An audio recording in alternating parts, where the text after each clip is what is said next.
Thank you all.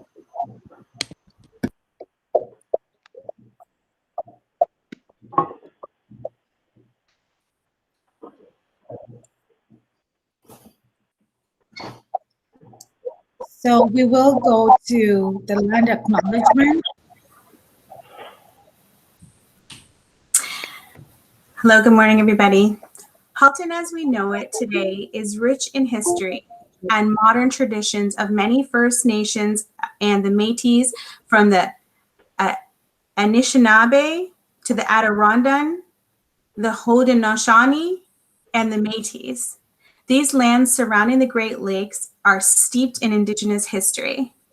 As we gather today on these treaty lands, we have the responsibility to honor and respect the four directions: land, waters, plants, animals, and ancestors that walked before us, and all the wonderful elements of creation that exist.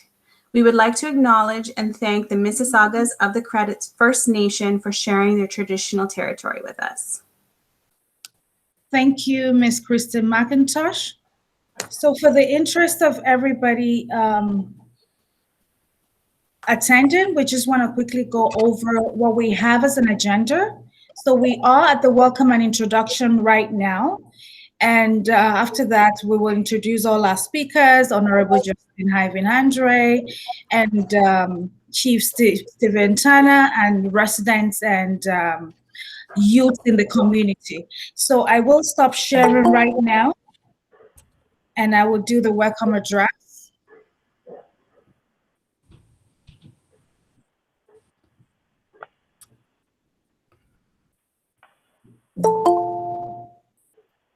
Good morning, everyone.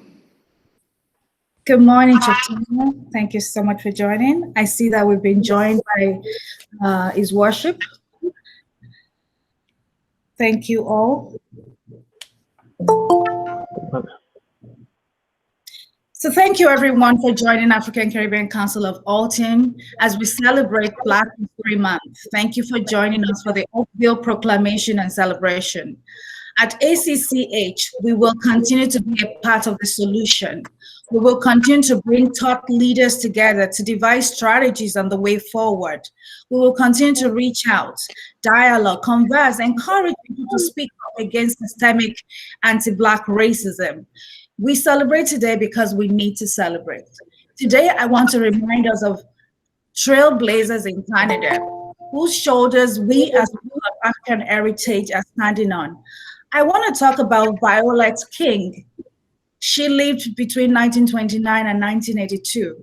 She was the first Black person to obtain a law degree in Alberta, the first Black person admitted to the Alberta law. Overall, she was Canada's first female lawyer. She was also the first woman appointed to an executive position in the YMCA in the United States. I want to talk about Elijah Mccoy. He was born in Colchester, Ontario, to parents who had escaped from slavery in Kentucky and arrived in Canada via the Underground Railroad. Elijah Mccoy showed an interest in machines and tools, an aptitude for mechanics at a time when it was difficult for Black people to obtain training in the United States.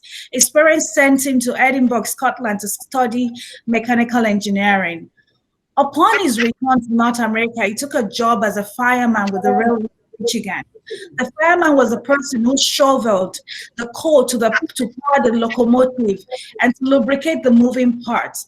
Elijah soon saw that he could put his knowledge and education to work by developing by improving this lubricating process. It developed and patented a particular type of lubricating pump that dripped oil onto the moving part of the train while it was in motion. While the origin of the expression is probably somewhat older, it is said that buyers of the lubricating oil cup asked specifically for the real Mccoy because it was extremely reliable and they wanted no substitutes. That was just one of the products he developed and patented. For example, in response to his wife's desire for an easier way to iron clothes, he invented and patented the portable ironing board.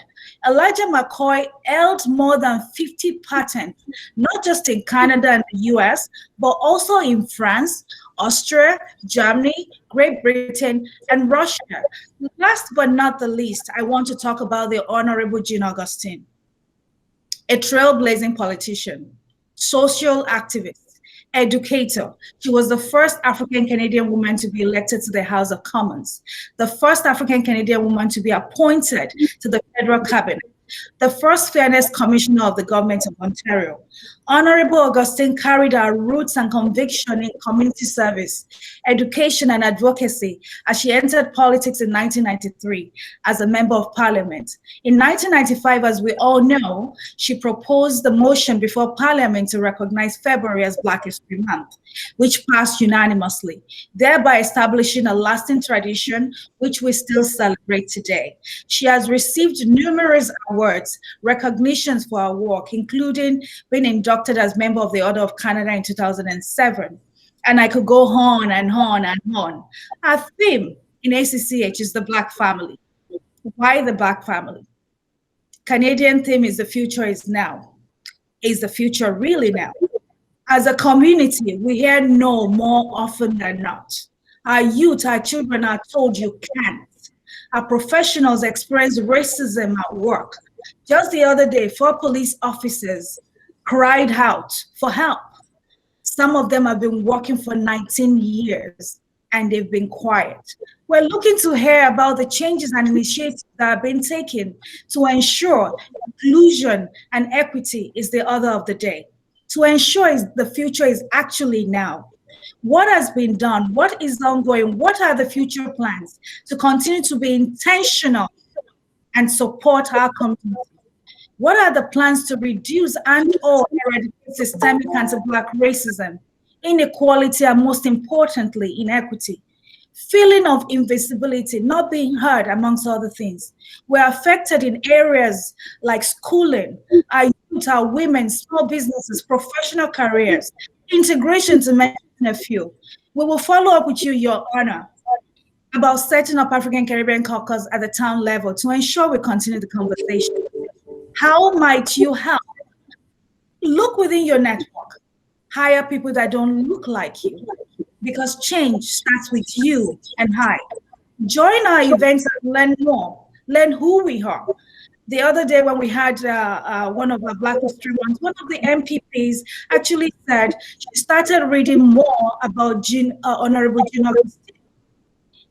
If you have information to share, reach out to us. Don't wait for us to reach out to you first. Donate your time to support our cause. Donate your funds to help us go further. And so today, we want to hear from our elected officials, like I said. Another thing I want to add is that look within your circle. If your circle looks like you, then it's not representative of Canada.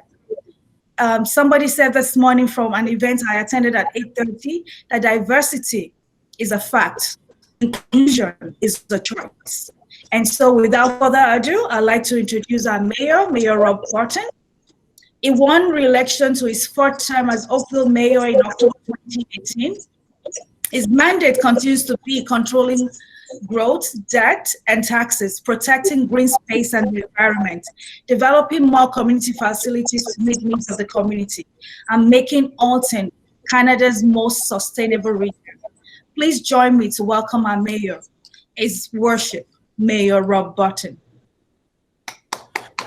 Thank you. Thank you very much.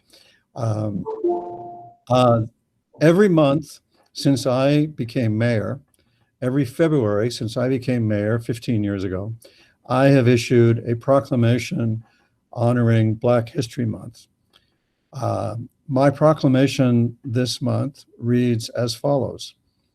Whereas throughout its long history, Ontario has been characterized and strengthened by its diverse and distinctive cultures, and whereas from the time of its establishment, people of African and Caribbean descent have made significant contributions to the development and betterment of the province, whereas the Black community continues to play a vital role within the social and cultural mosaic that is Ontario, and whereas Black History Month was first recognized in Ontario in February 1993, marking the 200th anniversary of the passage of legislation prohibiting the import of slaves into Upper Canada, and whereas Black History Month continues to provide the opportunity to remember and celebrate that African and Caribbean Canadians have made great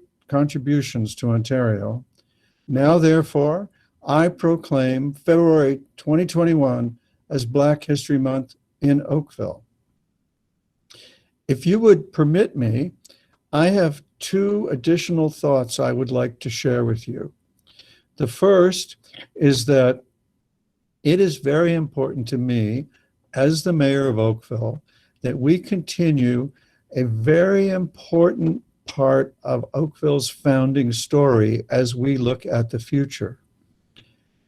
I would like to remind everyone, I take every opportunity I can to remind everyone, that Oakville was founded by three groups of people.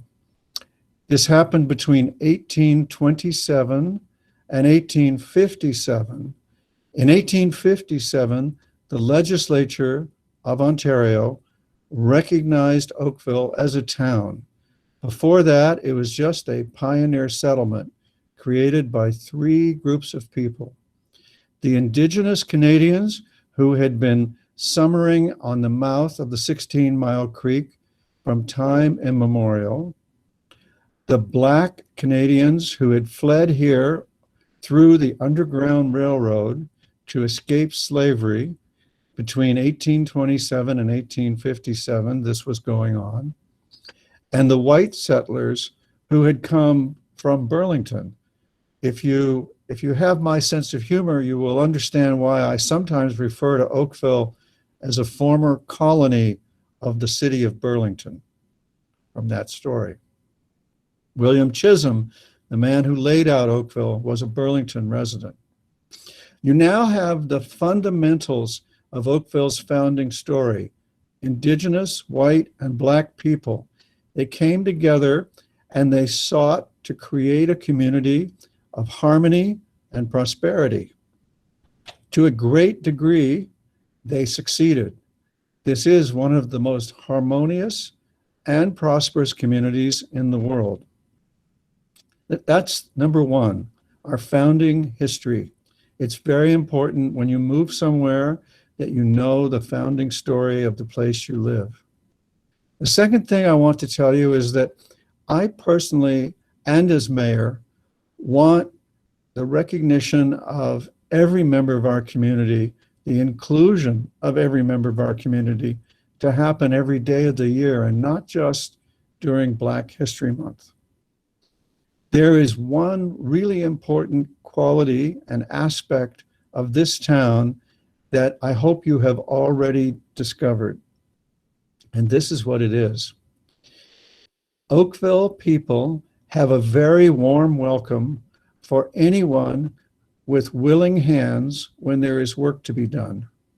Our community is made up of many, many community groups, ranging from the continent's very largest soccer club to two very large and healthy hockey clubs for kids, two very large and successful baseball clubs for kids, and many, many others, environmental groups, neighborhood associations. All of them are cooperative efforts run only by volunteers. The activities that our kids have in our town are by and large run by moms and dads in volunteer groups working together to make it possible for the kids to have games and recreation safely together. They welcome everyone. And my view is that if your kids are involved in an activity that's run by other moms and dads who are volunteers, you should pitch in and join. And you will discover that you will be welcome. As I say, the warmest welcome in life is for willing hands when there's work to be done. You probably live in a neighborhood. You may live in a neighborhood with a neighborhood association, a residents association. Before I became mayor, led a residents association in my neighborhood. Join your residents association if you have one. If you do not have one, create one. Think about creating one. Get involved in the civic life of our community. Participate with everyone. The best way to defeat racism is to introduce people to your qualities, to make contributions, to get shoulder to shoulder with people, and to participate. If you ever receive less than a warm welcome, tell me immediately. I can help. Together, if we participate together, we will create and maintain the world's strongest, most livable and welcoming community. I ask each of you, pitch in and help continue to make Oakville's story a story of harmony and prosperity. Thank you very much for letting me share these thoughts with you. I have to go. I am due at a briefing by General Hillier about the rollout of the vaccination program, and I imagine that you would like me to go there. So all the best with your meeting, and I look forward to hearing from you whenever I can be helpful. Bye-bye. Thank you very much. So I do have a co-host that I'm just going to quickly introduce her. She's Edosa. She's a lawyer, and she's also a board of African Caribbean Council of Alton. Edosa, over to you. Thank you, Lady Aber, and thank you, Mayor Burton. My name is Edosa Adams Idore. I think today is historical and important because we have three core arms of the government duly represented today. We just heard from the executive branch, the mayor, who has pledged to be an ally and an ambassador for the ACCH. We also have the legislative arm, which is the people of Oakville that is present here. And of course, the judiciary, who are the gatekeepers of our conscience and justice and equity. And that brings me to the introduction of the next speaker for today for our special event, who has authored several dozen books in history, literature, and economics. He understands the importance of education in uplifting our communities, and that is why we are agents of change at ACCH. He's a judge of the Ontario Superior Court of Justice for 2 decades. Please join me to warmly welcome the Honorable Justice Arvin Andre. Thank you, Justice Andre. Thank you for your warm welcome, and I thank the ACCH of Halton for putting together this conference. I thank the mayor for his wonderful words. I thank the chief of police for his presence. These are difficult times. They're difficult times in the sense that we are trying to deal with the after effects of the COVID pandemic. And during the course of that pandemic, what has been exposed is the best, and unfortunately, in some respects, the worst of our community. Because in looking at the unraveling disaster precipitated by the COVID virus, we could not be struck by the overrepresentation of racialized individuals, more particularly women, on the front line of the healthcare system, personal care workers, nurses. But in the stories that detail their valiant struggles to help our community and so on, we were struck with the realization that they were at the very bottom all too often in terms of the economic scale, in terms of their wages. And that obviously impacts significantly the Black family, because obviously one of the most important problems facing the Black family is the relative lack of resources. And we in the court system, unfortunately, we have to deal with the after effects of those types of shortcomings. Not only economic issues, but we have to deal with the after effects of certain societal issues, such as, for example, the streaming in education, such as, for example, the overrepresentation of racialized young men and women in the foster care program, such as, for example, the underfunding of social services, which have a deleterious effect on young people. And obviously, it is one of the reasons why young people gravitate towards a life of criminal activity. But what we have to emphasize at all times is the resilience of the Black family. The co-host talked about Jean Augustine, but there are 1,000 Jean Augustines out there, unheralded, unappreciated, doing the core work, involving the very arteries of keeping our society functioning, who unfortunately do not receive the type of accolades that they should receive. We in the justice system, as I said, we have to deal with issues relating to family breakdown. Our community is not unique. Our community is not disproportionately represented in terms of social ills and so on. It may be the case that the focus is disproportionately put on our community. But we as a community, we have much to be proud about. In this African Caribbean Council, there are young ladies and there are young men who've done very well in their respective communities. But why is it the case that all too often, when they interact with state agents, it's the stereotypical attitudes that jump to the fore? Why is that the case?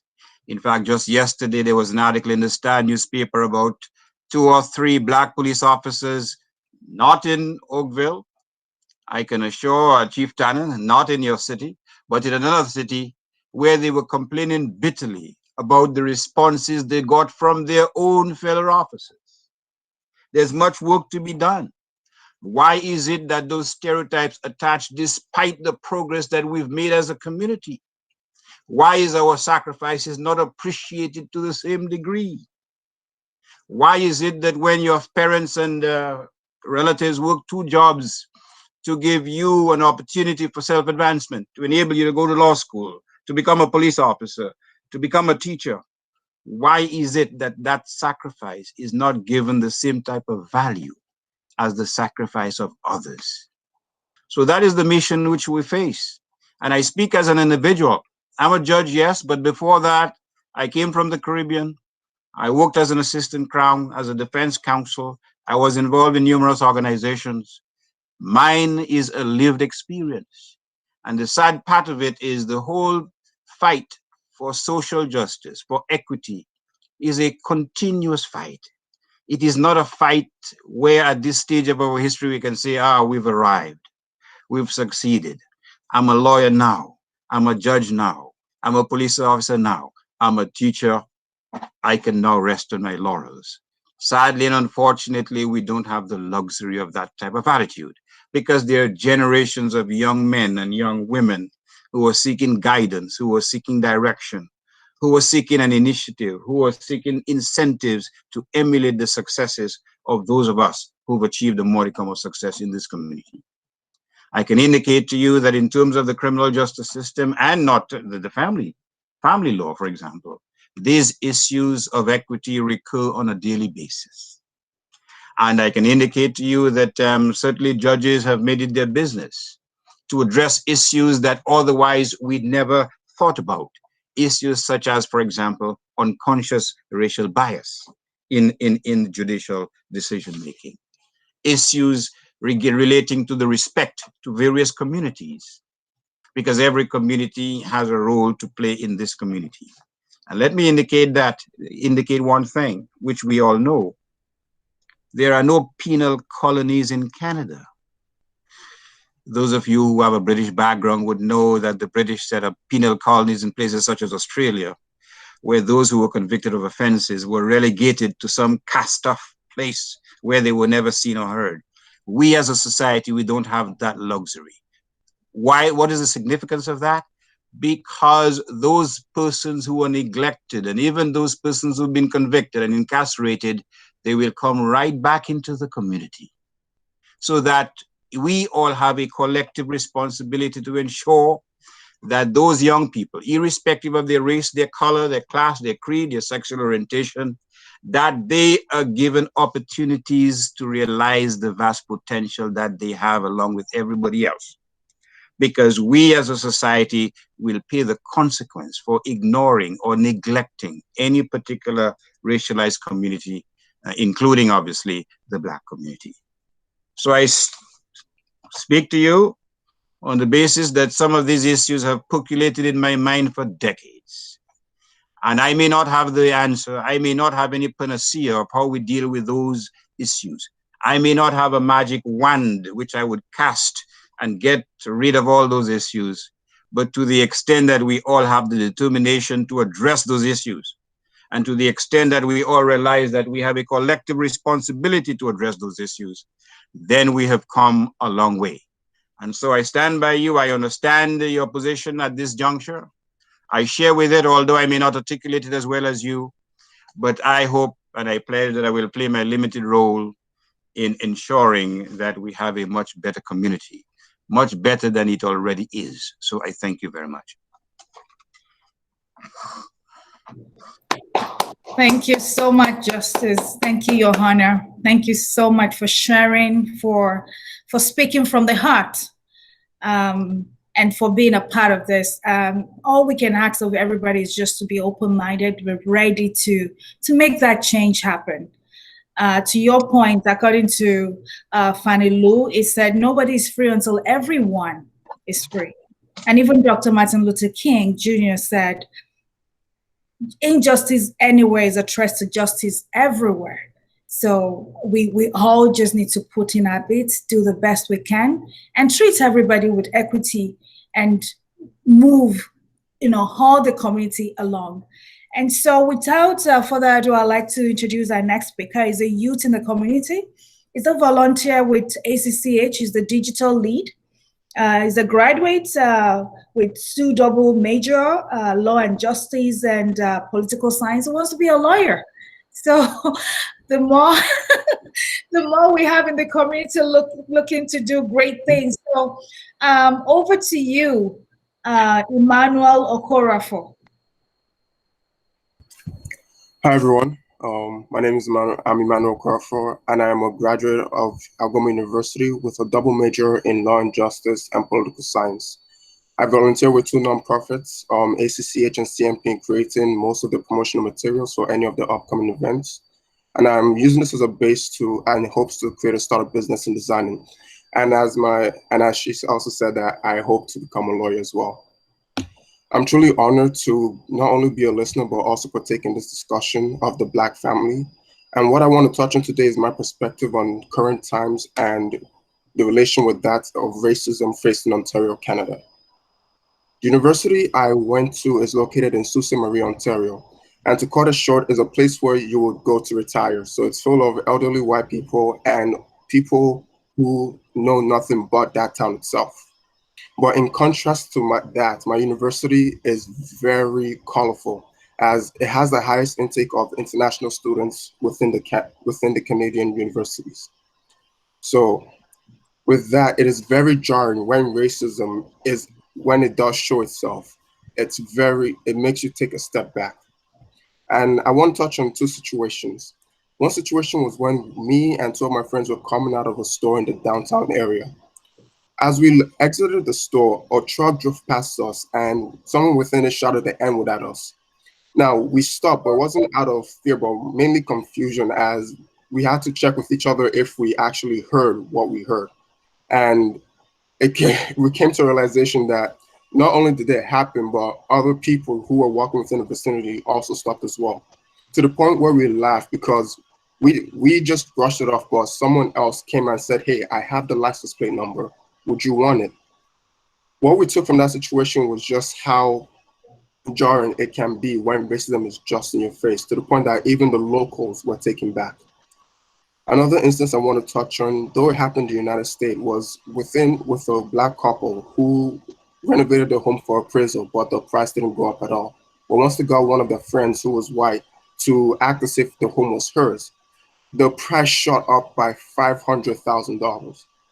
That, to me, is cool. It's crazy, right? Like the racism faced by my father when it came 27 years ago to Canada is gone. It has reduced significantly. It would be a lie to say that nothing has changed. Change is happening, and it's continuing to happen. But there is more to be done. We have the privilege to continue to make sure that things keep getting better and better. As yes, racism has reduced to the upfront interaction, it has taken a step back into closed door chatter with like-minded people. Thank you for allowing me to be part of this discussion, and I hope to attend more and to be able to even talk in many more to come. Thank you so much, Mr. Emmanuel. I mean, this just shows how our youths are empowering each other and how we can collectively continue to support them and mentor them in the fight for equity and justice. We're going to move on quickly to the next speaker, who is Chief Tanner, and the police officer. He's completed 38 years of police service and entering into his 20th year this September. Chief Turner was born and raised in Oakville. He is what we call a son of the soil in Nigeria. And as a police officer, his profession as a police officer has been astute and outstanding. With no further ado, I would like to please join me to give a warm virtual welcome to Chief Tanner. The Halton Chief of Police, Chief Tanner. Over to you, please. Thank you. First of all, thank you so much for involving myself as the chief. Also, Ryan Smith is here from our Equity, Diversity, and Inclusion Unit and others. And, you know, it's so fabulous for me as a police leader to be able to share in events like this, or events like we had last Thursday night, or that we have with our diversity roundtable with the Canadian Caribbean Association of Halton and so many others. So first of all, thank you very much, Justice Andre, for your words. I actually sent a message to Justice Tulloch while you were speaking to say that I was online with you doing a presentation. And Emmanuel, law school is one thing, but don't forget about policing as a career. It's got a lot of bonuses, and who knows how far you can go, because that's the way it should be in the future. But first of all, I just want to say there is absolutely no place for racism, discrimination of any type, systemic or otherwise, in our society these days, or in the United States, which embarrasses me in a lot of different ways. And in police services in some instances, or individual actions of police officers, which put a stain on policing as a profession. And I sometimes when I'm speaking to our officers or to our young officers, and they're very much more diverse than they were when I started policing in 1982 here in Halton. But I say, you know what, it's like when a police officer does something wrong, and that turns the focus on all of policing. While there are thousands of police officers who are doing a tremendous job and saving lives and doing things lawfully and for just reasons. That sort of discrimination against the policing profession, if I describe it that way to them, is what sometimes hurts our Black communities or our different diverse communities. Street gang members, as one example, are such a small percentage of any group, or organized crime figures in the Italian mafia. I mean, there are so many law-abiding citizens that just deserve to be treated fairly and justly by your police officers, by your police service, or otherwise. And I think sometimes, with all due respect to our justices and our Crown attorneys and our defense lawyers, we need to make sure that there is justice in the justice system, and that it is fair, and policing is a part of the justice system. So if policing does something that is not fair. And I can tell you, I have been moved by the stories of Dwight Drummond, who I've connected, who's now a news anchor on CBC, and some of what Dwight went through in his earlier life, or the story of Desmond Cole. And some of his story took part in Kingston, Ontario, where I was also the chief from 2008 to 2012. Desmond had been there, I think, in the early 2000s. But then his story continued on in Toronto, and there is no reason for that to happen. I think what we need to also look at, and I want to talk about education for a minute. I've become more educated in the last few years as a police leader, and some of the books that are out now, White Fragility and Stamped, which really explain some of the more recent history of racism, perhaps that book more in the United States. But I grew up in Oakville. I used to paddle a canoe on the 16-Mile Creek, which I grew up on. I went past the foot of Navy Street. I went to Navy Park all the time, and I went to Purdue High School, which was at Dorval and Rebecca. It's now St. Thomas Aquinas high school for our Oakville people online. School of 1,200 people. Gary Brooks and Kathy Pinfold were the only two Black students out of 1,200. And I grew up on the 16-Mile Creek, where the Underground Railroad came into Oakville. Oakville's got a rich history for the Underground Railroad. I learned nothing about that. I learned not one thing about Black history in high school, growing up in the town of Oakville. And I would venture to guess that it's largely still that way. And if we're not educating students of all races on Black history and on the history of so many other wonderful cultures that now form the mosaic of what this wonderful country is, then shame on us. So I think that is one thing that we need to do. The other thing that we need to do on events like this, and not just because it's Black History Month, but thank goodness for Black History Month. I miss being at the events in person and how lively they are. And we joke with some of our members from our Chiefs Diversity Forum that we can't get together physically now and sometimes share the rich foods of different nations and get to learn more from being face to face. So hopefully COVID for Effie and Stephen and Premier Ford and so many others, hopefully COVID will be behind us before too long. But that dialogue is not just about sitting together and talking. It has to also include authenticity. So people can come together and talk about things, and if it's just checking a box because we met with a certain group or we talked to a certain person without having the authentic desire to make positive change, then it's just talk. So I hope what you will always see from our police service is that authenticity, and it has to start from the top, but it also has to start with each and every brand new recruit, because there are 1,000 members of the police service here, and every one of us have to ensure that we are treating people fairly and that we're dealing with our victims of crime and our justice system. But we have to do that, and we have to do that fairly. And I know Mayor Burton often mentioned Sir Robert Peel's rules. They were, they came about so long ago. But one part of it is we're a public police service. We're not, in some countries, it's very much more a military presence, or the police in some countries take over the countries or the provinces. But we're a public police service, and we really only have the true power to police to the extent that our citizens allow us to police. And if the police services or the policing profession pushes that too far, our citizens should, and they do, tell us about that. And movements result. And movements result from some horrendous, the murder of George Floyd, absolutely nothing but a murder. But the movement after that is a very positive thing. And maybe not all police chiefs think that. I do. I think our movements here in Halton in particular, and I don't want to go on too long, but I could. Our marches or our walks here were, they were law abiding, they were lawful, they were by and large youth. They were not all Black youth, which was very nice to see. And they were people marching for positive change, lawfully, and let's make that change. So I am committed to making whatever positive changes we can here in Halton or beyond, because we have a lot of networking that goes on in policing.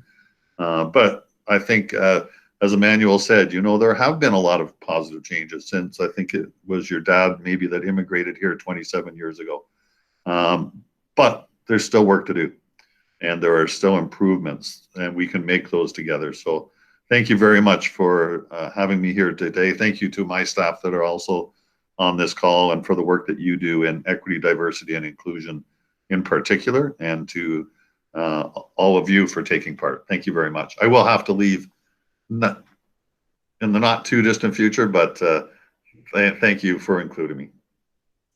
Thank you so much, Chief. Really, really appreciate your support as always. Education is key. Openness is key. As you said, we hope that we can always count on you and all the elected officials in Halton region and Oakville in particular. And so because of time, I would like to quickly introduce the next speaker. She's Miss Alicia Sullivan. She's the Diversity and Inclusion Liaison with Canadian Caribbean Association of Halton. Over to you, Alicia. Thank you, Adejosola. Good morning, distinguished guests and everyone.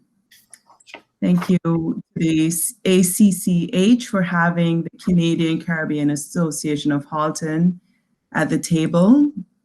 I'm very pleased to represent the organization today. Our president, Andrew Tyrell, sent his regrets today as he's unable to make it. So Adejosola spoke just now about the Black History Month theme, The Future is Now. But I'd like to speak a bit about the past and to connect it to now as it relates to Black families.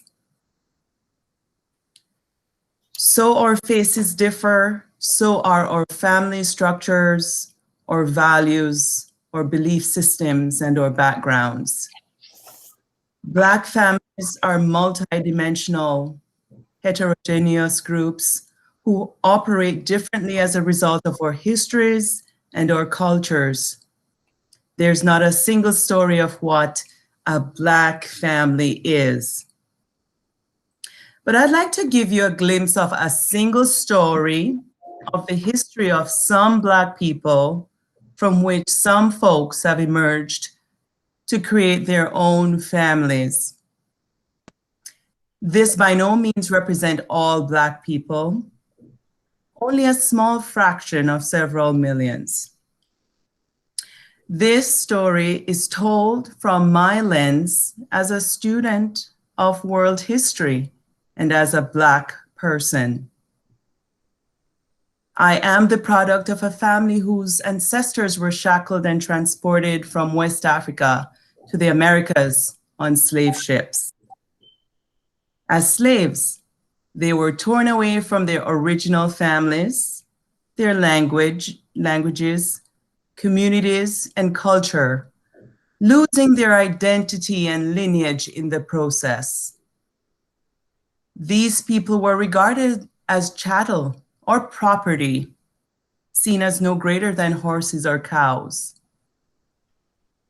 The Black girl and woman repeatedly dealt with violent sexual exploitation by her master and overseers, from which offsprings were born to supply the labor force.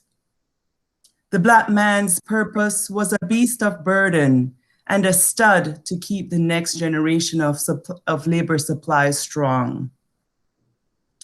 He could not legally marry his lover who bore his children because he was not free. He was not a person.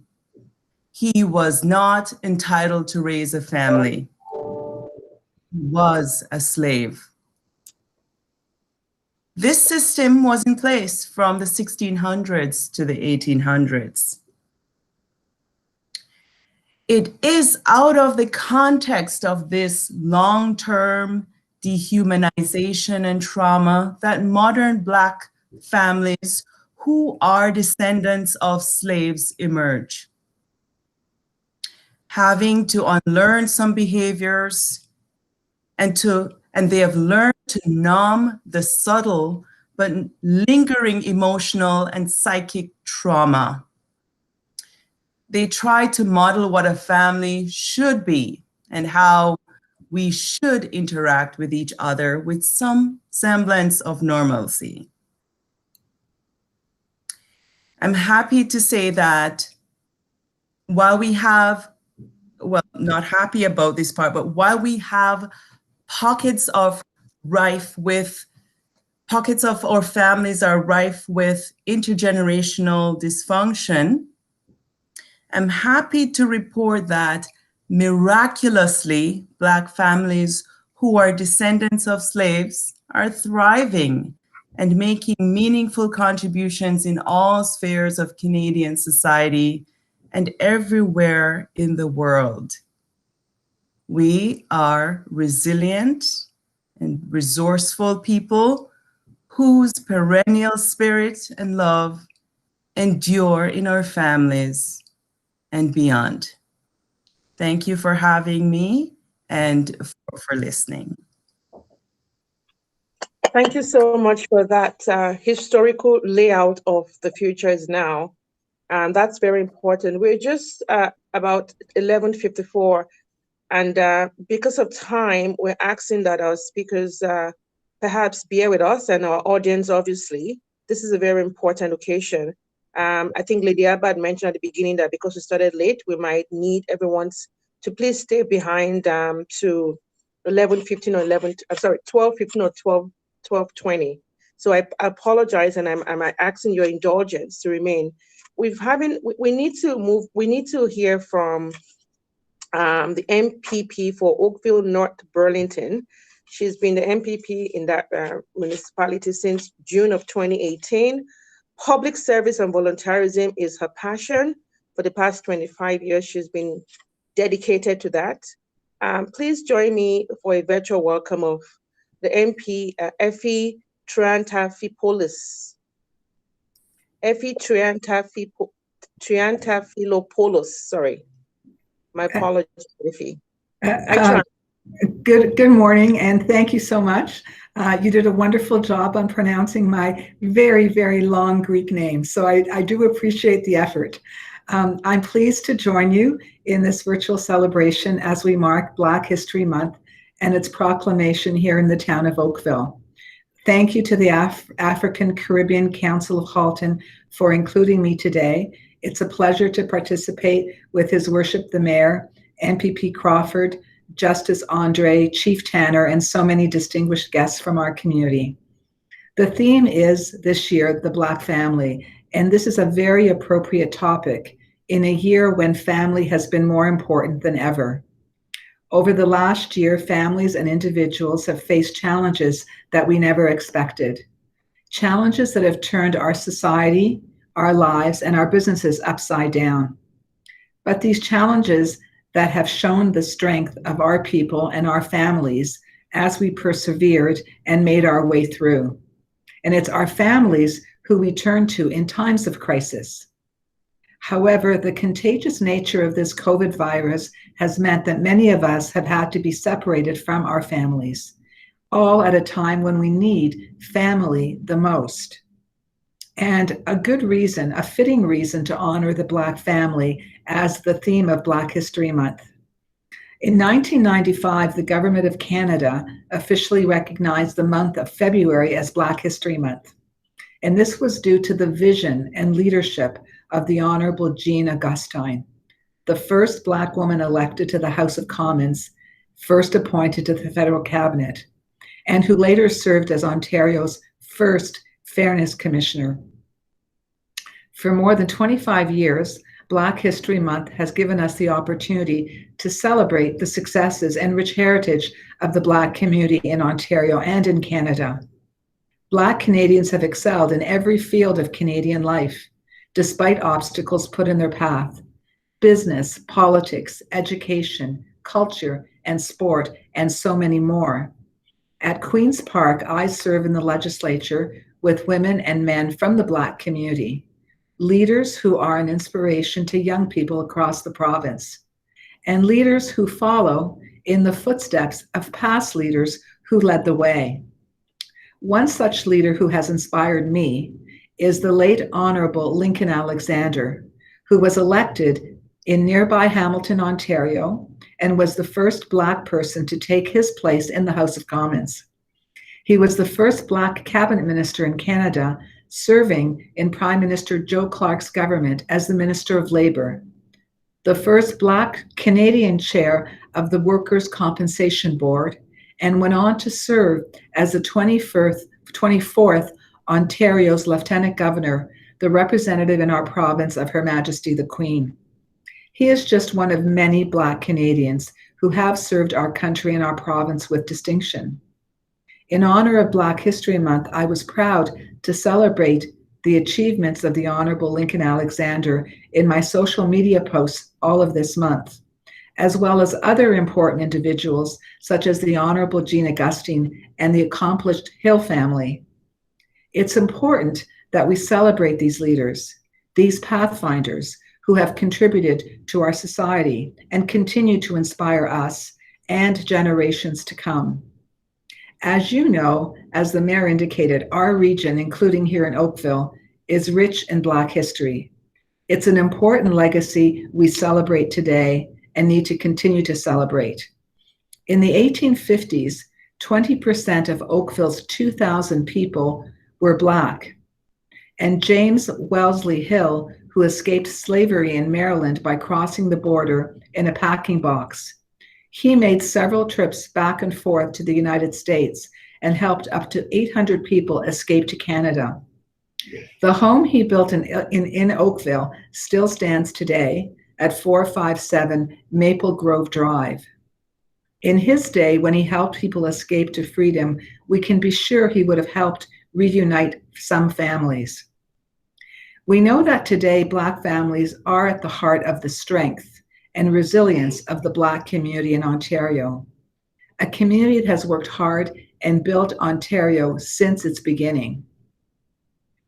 But as Justice Andre stated earlier, we also know that Black Ontarians face continuing challenges of racism and discrimination.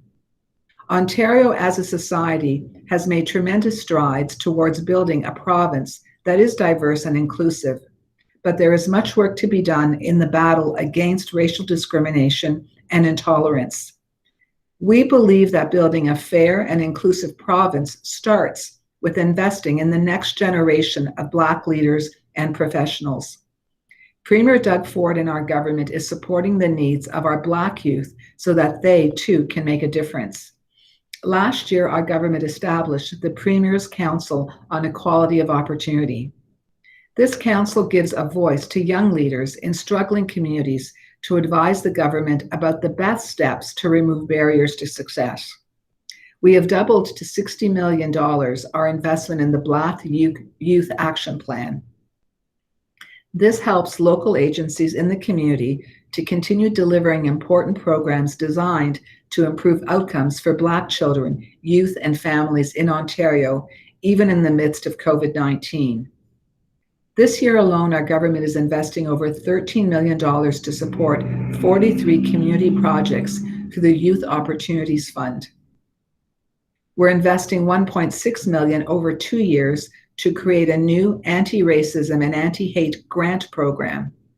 And we've just announced we are helping Black entrepreneurs and Black-owned tech startups access the resources and tools they need to succeed in Ontario's changing economy by supporting Ryerson University's DMZ Black Innovation Program.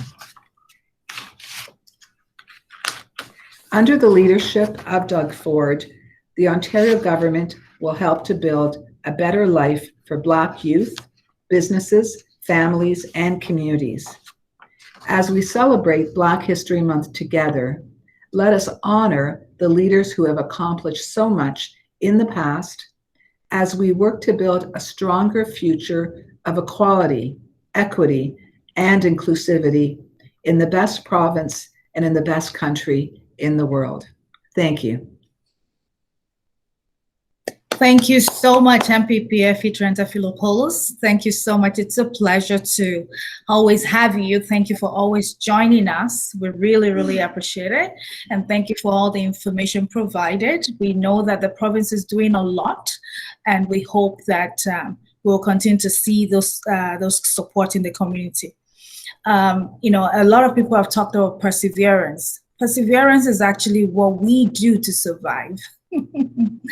Tolerance, support, action, equity is what we ask our leaders to try and provide for us, so that everyone is heard, everyone is seen, everyone is valued. So on that note, I'm going to call on one of our youths again. She's a grade 12 student. She's working for a university prep and building leadership capabilities. She's a mentor to young fellows like herself, and she's no other but Rosario Tomlinson. Please help me to welcome Rosario. Hello. Yes, I'm Rosario Tomlinson, and I go to a school in Halton, Milton, Ontario. And Black history means to me more than it is than just recognizing slavery and the struggles that came along with it, but more specifically teaching and learning about the things that were erased from our history. You know, our contribution to more than just wars and battles that had happened with America and Canada and Germany and France, but, you know, more than just talking about the struggles of it all.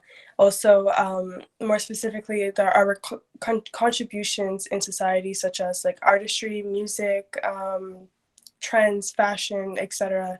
It's more than just, you know, the struggles like I mentioned.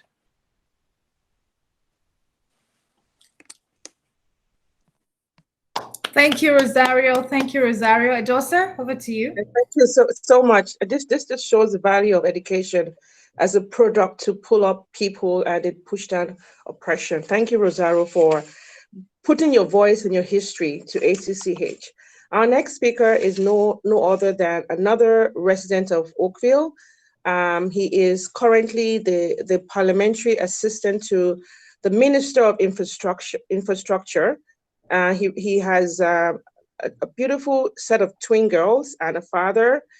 Please join me to virtual welcome Mr. Stephen Crawford to provide us with his speech on the Black family in Oakville. Thank you, Mr. Crawford. Yeah, thank you very much. Thank you. And just to correct your introduction, I actually have two sets of identical twin girls. So don't ask me how that happened, but that's what nature gave me. So I'm a very lucky man. Anyway, I first want to start out by thanking the African Canadian Caribbean Council of Halton for hosting this event today. It means a lot for me to be invited here, and I want to extend my gratitude and my open arms to you as an organization and the people that are part of it. And I know Effie feels the same way as well. It's been a difficult year, really, with COVID. It's really changed the way we act, how we see things, how we live our daily lives. And I'm glad that your organization is continuing to function in this very difficult environment. And I do know there is light at the end of the tunnel in the weeks and months ahead. So I'm happy about that. You know, this is Black History Month, and I did want to start out by acknowledging the rich history of the Black community right here in Oakville. And the town, I'm sure all of you know, became a gateway really for Black Americans fleeing slavery as early as the 1830s, right through to the Civil War. And so there's a lot of steeped history here. And I think it was either Chief Tanner or perhaps Effie that had mentioned that at one point, 20% of Oakville's population in the early days were actually settled by Black Canadians. And, you know, many of the people that settled here, many settled in other larger communities, but many settled right here in Oakville, including a gentleman by the name of Samuel Adams, who was a Black Canadian, became a Black Canadian and an entrepreneur and set up a blacksmith shop in Bronte and actually became the largest landowner at the time in Bronte. So even with what he had faced in his lifetime, escaping from the United States slavery, and still obviously at that time systemic racism was very prevalent, still able to achieve that kind of success as a community leader in those difficult times. I really admire that. And fast forward, over 50 years from there into the First World War, the Second World War, and many individuals in Oakville, including Black Canadians, actually served their country. You may have heard of Alvin Duncan, who was a Black resident of Oakville during the Second World War and tried to actually serve with the Royal Canadian Air Force, and several times was rejected because of his race. But he was persistent and finally accepted and became a hero to Canada. And I give him courage for that because of what he went through at that time as well. And after that situation, Alvin Duncan became a historian on the Black community throughout Canada.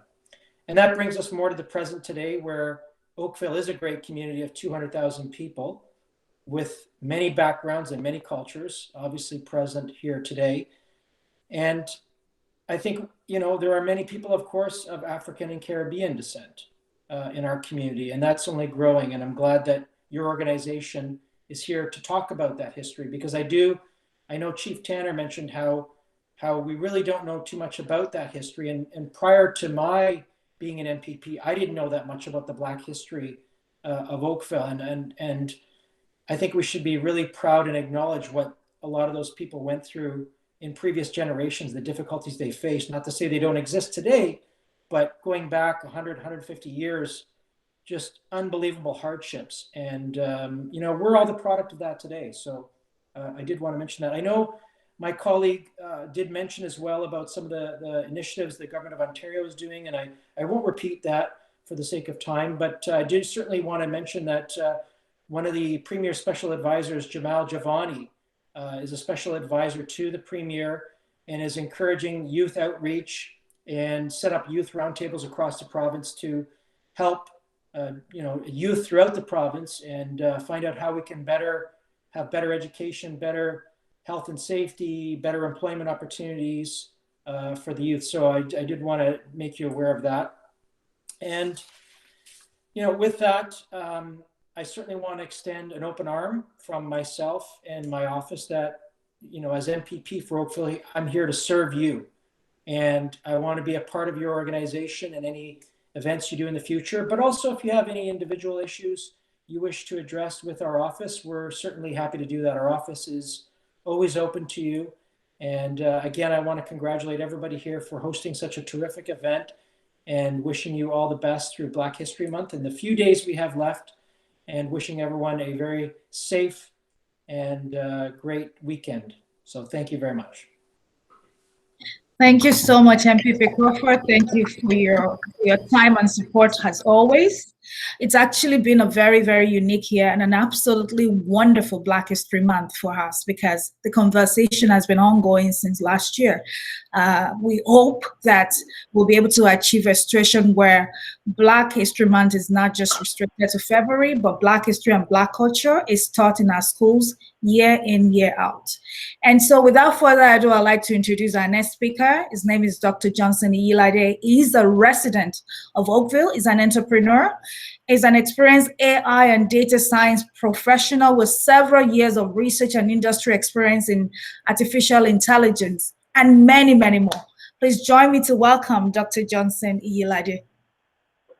Yeah, thank you so much for inviting me. And it's a great privilege to have all the speakers that have spoken. And it's really interesting that in 2018, my family and I, we moved to Oakville from Saskatchewan. And for me, I think it's one of the best places to live in Canada, if you ask me.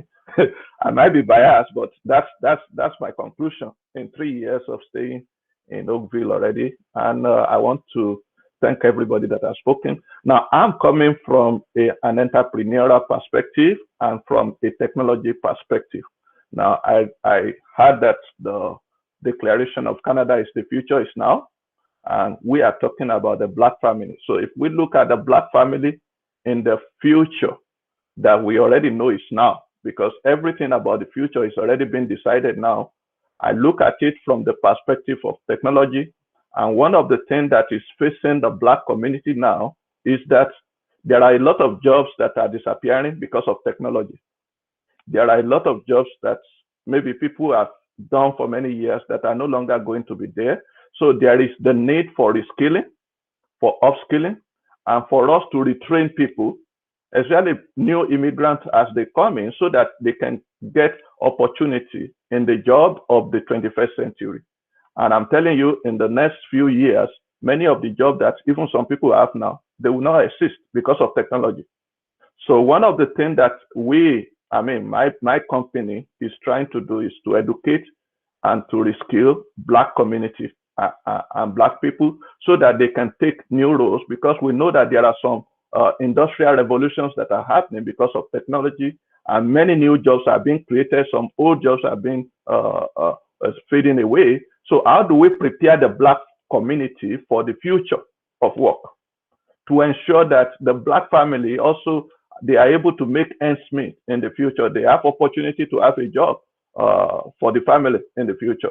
And that's one of the things that we are doing. So we started a training program to educate especially Black and the underprivileged community from last year, and training people in new skills that we know will help them to stand out in the industry. So that's one of the things that I think is very, very crucial for us. If we are going to actually support the Black community, we must ensure that we provide opportunity to educate and to retrain them, especially professionally, to prepare them for the future of work.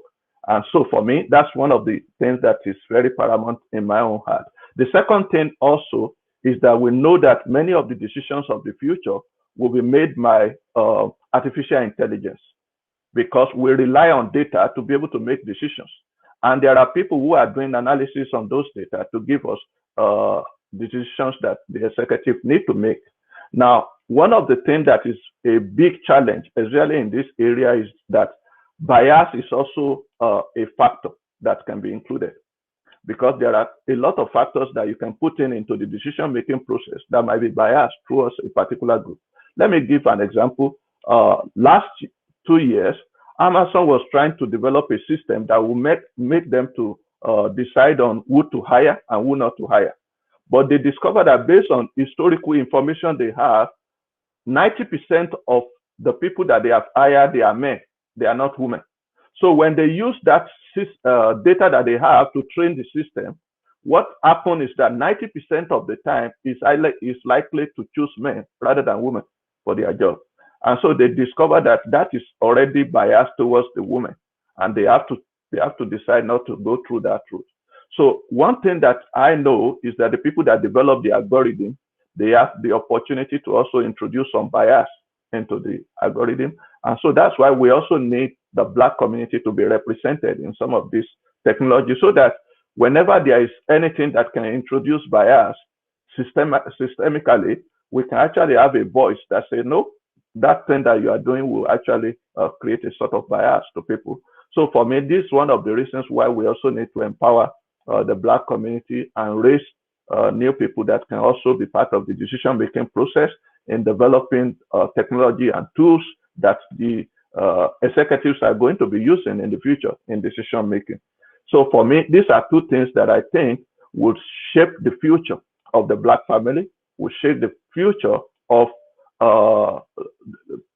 professionals in the Black community. And for me, I'm open to any opportunity that we also have with the government to be able to train the Black community, because currently one challenge that we are facing is that many Black communities, they don't even have the resource or the money to even do any training.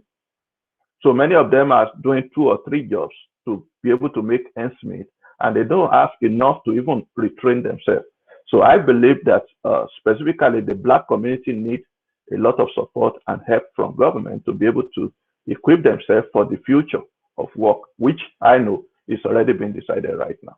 Thank you so much for inviting me. Wow, that was very in-depth and very rich, Dr. Iyelade. You've echoed what the mayor of Oakville has said, that Oakville is a welcoming place to live in, and we're glad to hear that. I quickly want to add that we would like you to please post your questions in the chat. We will welcome those questions so that we can put it across to our panelists. And I also want to crave your indulgence for staying with us until 12:25. And finally, we would like to take a collage after the last speaker speaks. So please turn on your video so that we can take a collage and put it in on our website. So the last speaker for the day is also another resident of Oakville. Mimi Nene Akita is a wife, mother, realtor, and someone who really echoes what Justice Andre had said in one of his numerous books that he authored. And I will quote what Justice Andre has said. He says, "One might face an obstacle or challenge along the way, but obstacles are nothing but opportunities in disguise," end quote. Please join me to welcome an Oakville resident who has faced challenges, but also able to have great opportunities in disguise of those challenges. She's also the vice chair of the Canadian Black Chamber of Commerce. Miss Nene Akita, thank you. Please, the stage is yours. Thank you. Thank you very much for having me today. So, I do not consider every non-Black to be a racist. Likewise, I hope none of you here see every Black as a criminal. Ibrahim X. Kendi said, "Race is a mirage that is seen very clearly." I was born in Ghana to Nigerian parents. My father, Philip, was a physician, and my mother, Bridget, was a community activist. My parents grew up in poverty, but through hard work and tenacity, they were successful in their careers. Now, I grew up with 11 siblings in what I fondly remember as an idyllic childhood. This is an example of 3 generations of a beautiful Black family. Now, I moved to Canada in 2001 with my husband and my 6-month-old daughter. And in 2003, we moved to the States for my husband's work, coming back to Canada, which is our home, in 2008, and settled in Oakville. It was a normal life: work, school, extracurricular activities, church, Thanksgiving, Christmas with family and friends. This is an example of a beautiful Black family. Now, as a Black woman, I am asked interesting questions like, "Do you see lions on the street in Africa?" And I never skip a beat when I answer. The first time I saw a lion was in a zoo in North America, and this is a true story. My kids share stories about racist comments that they hear in the course of their everyday life. Comments about Blacks loving chicken and watermelon. Comments passed as jokes, but with racist undertones. It's great to tell my kids to tough it up and be who they are in Christ, or tell them sticks and stones may break my bones, but words will never hurt. But guess what? Words hurt. The N-word that my son was called multiple times on the soccer field hurts. My daughter was told she must have Ebola because she's African. That hurts. Gawking at my niece because her husband is white hurts. Actions also hurt. Holding your bag tighter when you see my son or my husband walk down the street. That hurts. My husband was approached by a neighbor when we're building our forever home. And the neighbor asked my husband, "Are you the one building that house?" And my husband said, "Yes." Then the man says, "You must be a soccer player, right?" My husband is a physician. All of these things happened in Oakville. It may be better or worse in other places, but I only speak my truth. I am tired of worrying every time my kids go out. I'm tired of teaching people how to pronounce my name. I feel your pain, MPPFE, about the name. I'm also tired of telling my son not to go out with his hoodie on. I refuse to do that anymore. I'm teaching my kids to be proud of who they are, dress how they want, speak how they want to, because it's too much to ask them to be something else because they are Black. I am beautiful because I am Black. I am smart because I am Black. Now, I sit here today not asking for your sympathy. I sit here asking you to do the right thing for the Black family. How can Halton be inclusive if majority of the people who make the policies are not Black? Imagine if all the lawmakers in Halton were Black. Policies will be made from that lens, even with the best of intentions. I ask that you collect race-based data and use them to make policies. Rebuild the foundations, the systems, and the culture. Ibrahim X. Kendi said, "Race is a powerful construct which comes for people early." So parents, start your children young on this journey of life called race. Teach them that we are all equal. Teach them to love all colors of the rainbow. The Black story is not a single story. It's a mosaic of beautiful stories. The Black family is beautiful if only people would let go of their biases. I want to see an Oakville where diversity is truly welcome. And I thank Mayor Quarten for his commitment to anti-Black racism in Oakville specifically and Halton at large. In furtherance to that, I want to have a discussion with Mayor Rob Quarten about the book I gave him to read last summer titled White Fragility. I also thank all the esteemed speakers and attendees here today for your work towards equity across board. Thank you, Chief Tanner and Ryan Smith, for all you're doing to stamp out anti-Black racism in Halton and in the police. I also thank the ACCH for putting this together. Now, this is a hard journey, so join me to make it easier for those coming behind us. Sometimes I forget that I'm being discriminated against because I am too busy living it. My name is Nene Akinton. I'm a wife, mother, mentor, speaker, author, realtor, and more importantly, God's unique creation. I have a BSc in sociology, an MBA marketing, and an MSc in management. I am on the board of a family charity, I Am, I Can, I Will, my local residents association, JCRA, and I am the vice chair of the Canadian Black Chamber of Commerce. Anti-Black racism does not care about any of these achievements.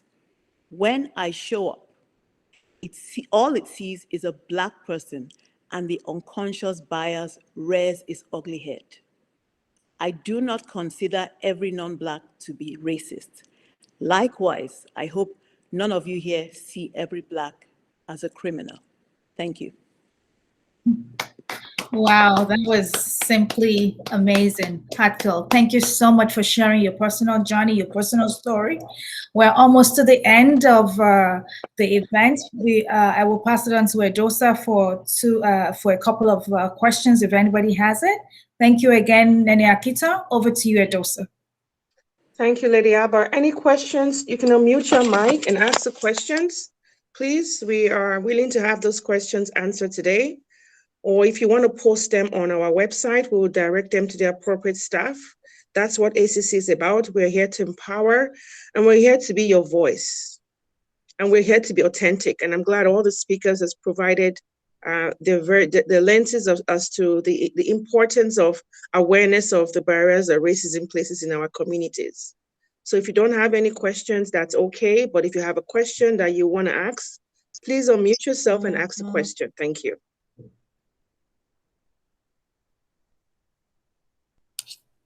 So we're moving on. If we have no questions, we're going to have the collage taken. Please, can you kindly open your video so that we can have a collage taken today? Thank you.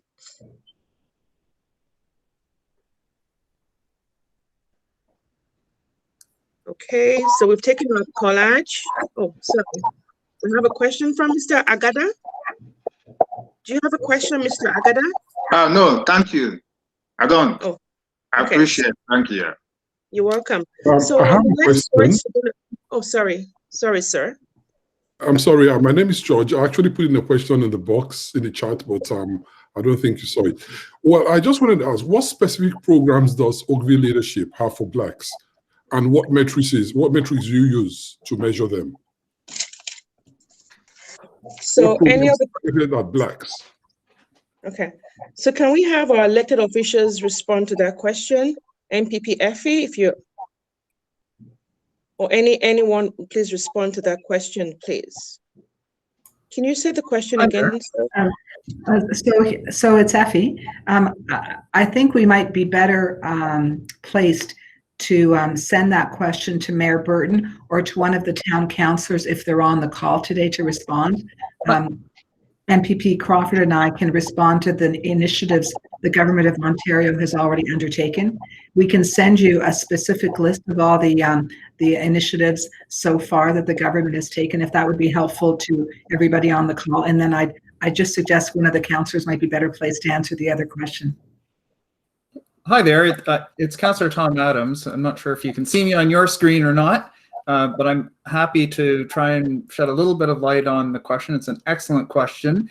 Last year, I was one of the council members who brought forward to council an ask of our staff to bring forward very specific hiring data or data with respect to our workforce to make sure that our workforce reflects the community that we serve in the broadest sense. We have many communities, and we need to make sure that when you come to town hall or you come to one of our facilities, that you see yourselves in our workforce. And we're busy collecting that information so that we've got better data. It's a challenging human resource issue to get at some of that data sometimes, but we recognize the need to do that. We have a very broad set of undertakings in the world of accessibility and diversity and inclusiveness.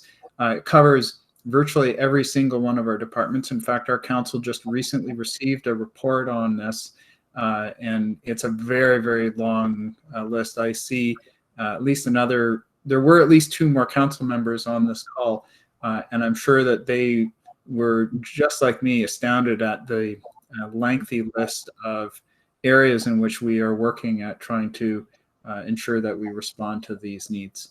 So I'm happy. I don't want to take up a lot of time because I know that we're already over time, but if that's a report that's of interest to look at, I'd be happy to connect you with that. I'll put my email address into the chat, and I'd be happy to get that information to anybody who's interested. Thank you so much, Regional Councillor Tom Adams. We will do the closing remarks now. Thank you so much for your patience. I'll hand it over to Mr. Abe Salami, a board member of ACCH.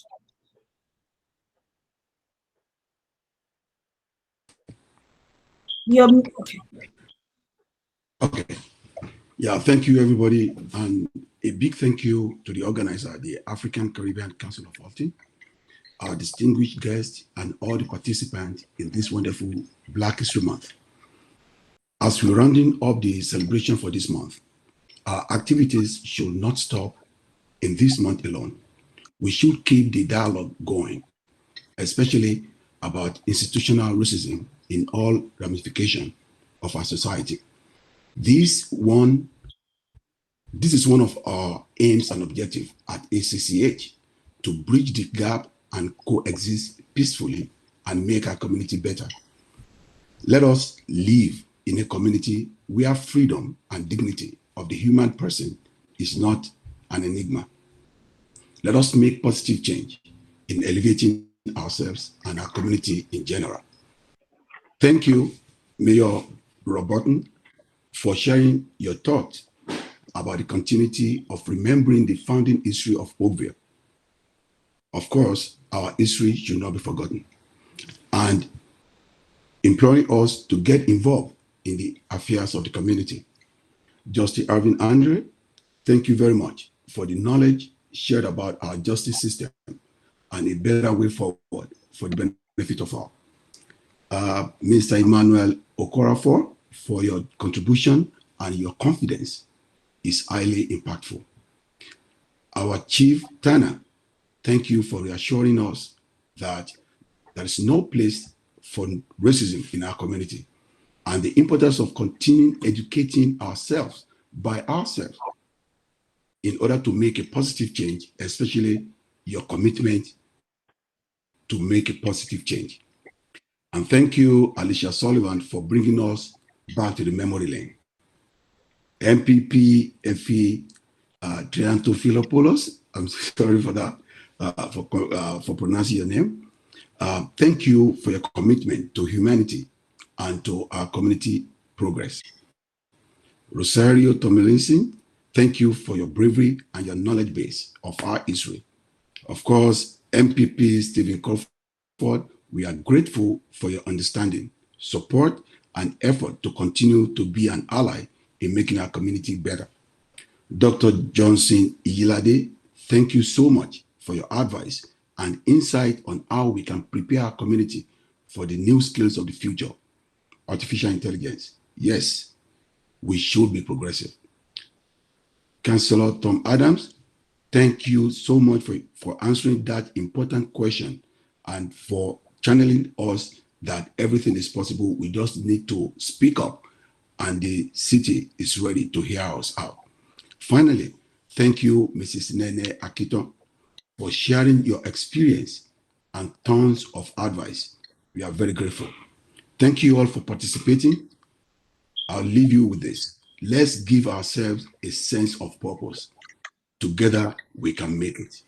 Thank you all. Wonderful, wonderful, wonderful. Thank you, everybody. Thank you for staying. We really appreciate you. Happy Black History Month. Have a wonderful day. Have a great day, everyone. Bye-bye. Enjoy the rest of your day, Henry. Thank you, Mrs. Salami. Bye, everyone. Thank you.